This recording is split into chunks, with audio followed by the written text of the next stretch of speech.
So today we're going to be talking about solving quadratics by square roots. And the first thing we're going to look at is that quadratic equations of the form ax squared plus c equals 0. So notice there's no bx term, right? There's no bx term. Can be solved using square roots. So every single time we have just an ax squared and a c and there's no b, we can solve it by using square roots. So the very first step is to isolate x squared. Isolate just means get x squared by itself on one side of the equation. That's what isolate x squared means. And then, okay, so let's show the steps. So we have to get this guy alone, right? So why is it not alone on this side of the equation? Because that minus 49 is next to it. So how do we get the minus 49 over here? We're going to add 49 to both sides. It cancels out on the left-hand side, and we have x squared equals 49, right? Because 0 plus 49 is 49. So usually we like it to be equal to 0, but for only for solving quadratics by square roots, when you have an ax squared and a c, you're actually going to be adding 49 and then getting x squared by itself. Now the second step is to take the square root of both sides. When we take the square root of something, this cancels. That squared cancels with the square root. It's undoing the square. So it's just like when we have multiplication, we divide to get rid of it. Same thing here, same kind of idea. So we just have x equals, and when you take the square root of something, it's plus and minus 7, okay? Because think about it this way, if we were to plug this 7 back into x squared, like if we were going to plug it back in up here to make sure it equals 0, positive 7 squared is positive 49, and negative 7 squared is also a positive 49, right? And 49 minus 49 would equal 0, so that means we did it right. So that's why it's plus and minus, okay? And then we have to write it like this. We have to write it using those curly brackets. So negative 7, comma 7. We have a negative 7 and we have a positive 7. Okay, so again, remember that a positive number always has two square roots. So the first step again is to isolate or get this x squared by itself, so that we're going to add 16 to both sides. The left side cancels and we have x squared equals 16. And then we're going to take the square root of both sides to get rid of that squared.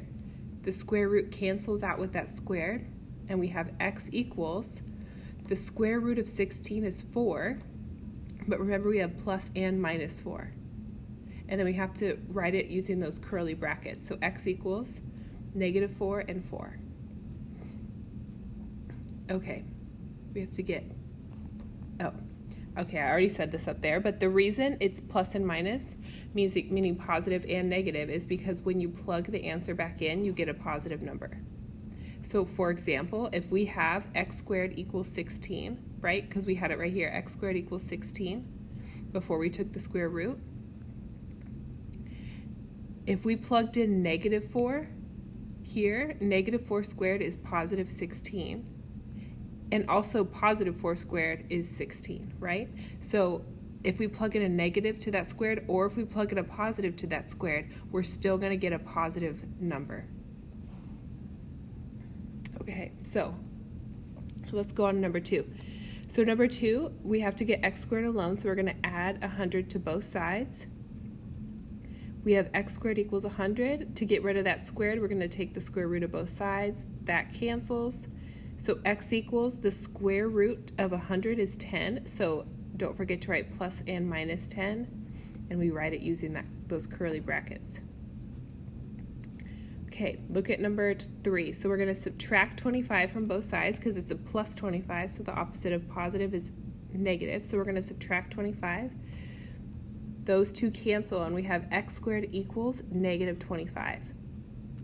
To get rid of the squared, we square root each side.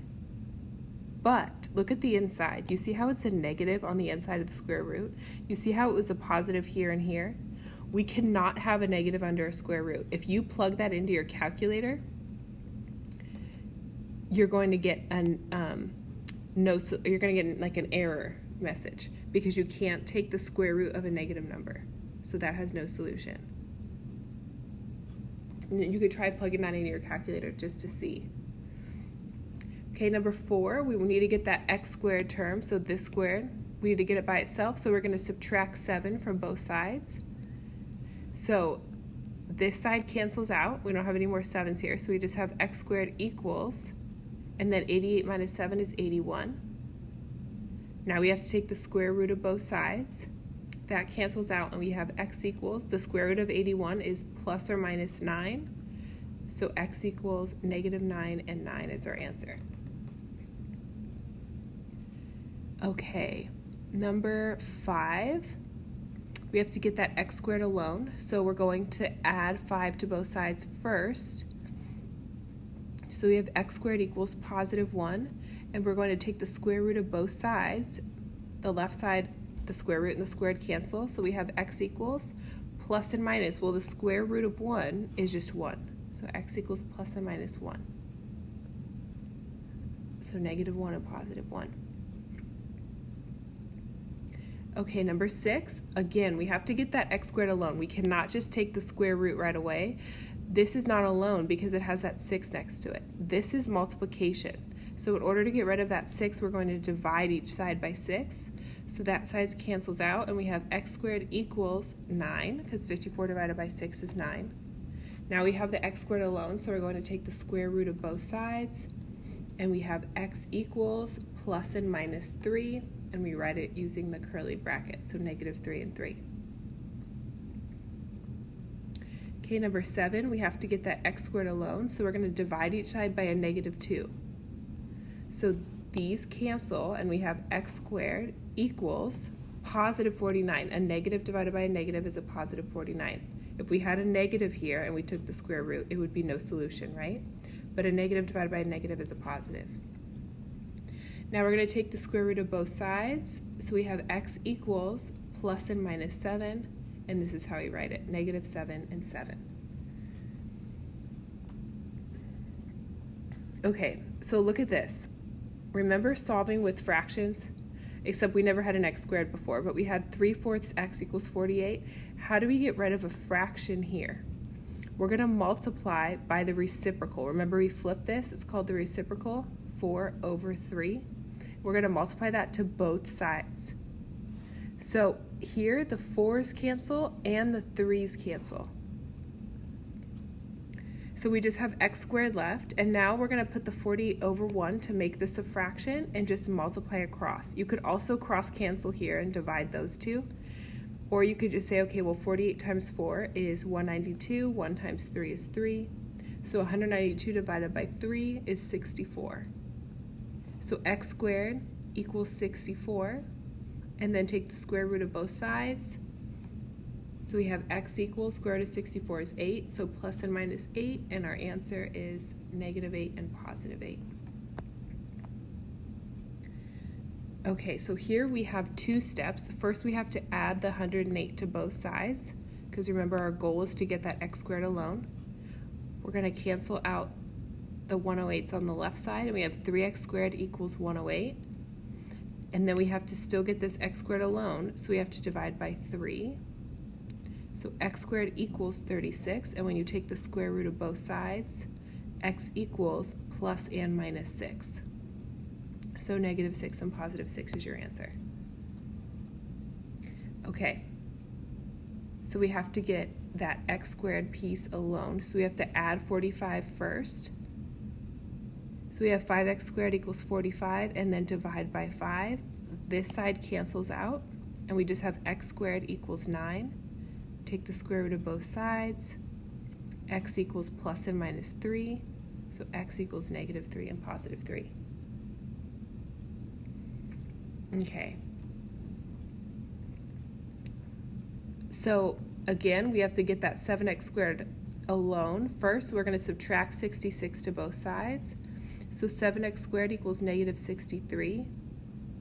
Divide by 7, and we have x squared equals negative 9. So again, remember when we take the square root of a negative, there's no solution. So if you ever have a negative in here, because a negative divided by a positive is a negative, that means there's no solution there. Okay, let's try this one. So 1/2 x squared plus 3 equals 75. So we're going to subtract 3.